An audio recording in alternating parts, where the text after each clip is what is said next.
I'm just using, firstly, a recording that was done by an acoustic artist just with his bass player at their house.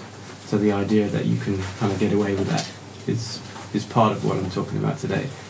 And then I've taken that from them and assembled a mix in Logic using various buses and augs just to.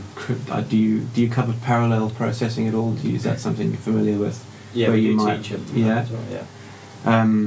Everyone, yeah, sort of an idea, a vague idea of what that is. Mm-hmm. If you've got sort of things running next to each other, you might have, for example, a vocal.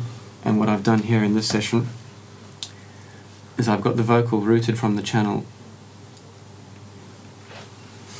over here.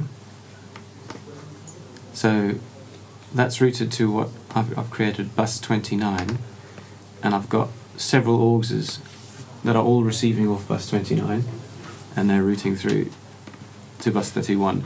So what I can do is I can create 5 different processings of that vocal. In one case, I'm compressing it really heavily. In another case, I'm enhancing a certain frequency.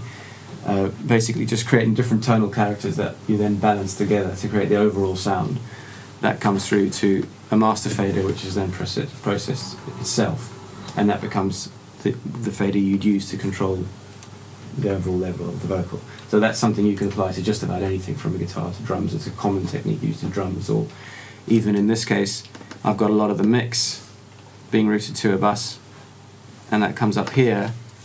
So my mix comes through a bus there, and then it also goes through that one where I've hit it really hard, and I keep that low underneath, and you get the effect of allowing some of the transients through because you've got a nice clean mix that's not being hit too hard, but the sustain gets raised quite heavily by the squashed mix, because you all know when you hit something really hard, it sort of flattens it out and brings up the overall level. So by bringing that in under the mix, you're creating sort of a feel of loudness, because it's sort of a more continuous sound, but you don't ruin the dynamic you've created. So those are sort of the aspects of using parallel compression, and that can be done with any effect really.